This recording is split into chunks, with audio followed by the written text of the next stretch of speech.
শখের হাঁড়ি রেস্তোরাঁ এটা কোথায় কে বলতে পারবেন বন্ধুরা বলেন তো? একটা খুবই সুন্দর একটা প্লেস এবং আমি কখনো গেছিলাম না। এই প্রথমবার আমি ওখানে গেছি। এটা হয়তো অনেকেই চিনবেন। এটা পদ্মার মাওয়াতে। হঠাৎ ঢাকা থেকে আসতেই মন চাইছিল যে একটু ইলিশ ভাজি দিয়ে যদি খাইতে পারতাম। তো আর কি আমরা কয়েকজন ছিলাম, সবাই গিয়ে সেখানে বেশ মজা করলাম।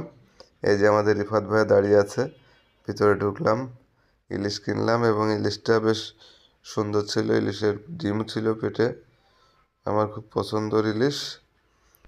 এরপর টুকরো টুকরো করে আমাদের ইলিশ কাটা শুরু হয়ে গেল।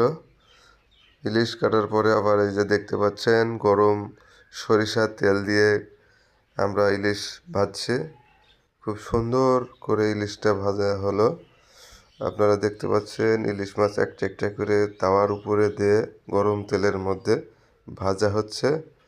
সাথে আমার ইলিশ মাছের ডিমটাও ভেজে নিলাম খুব সুন্দর করে। এত সুন্দর করে আসলে হয়তো বাড়িতে এর আগে কখনো হয়নি।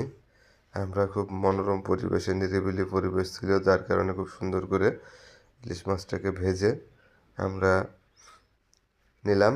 এবং সেই সাথে ইলিশ ভর্তা, অনেক টেস্টফুল কিন্তু ইলিশ ভর্তাটা। আসলে কে খেয়েছেন কে খাননি আমি জানি না, আমার খুব ভালো লাগছে। এবং দেখেন কত সুন্দর পরিবেশে আমরা একটু ঘুরলাম। তো আপনারাও আসবেন এই শখের হাঁড়ি রেস্তোরাঁ, খুবই মনোরম পরিবেশ, রাতে যাবেন অনেক মজা করতে পারবেন। তো সবাইকে ধন্যবাদ বন্ধুরা।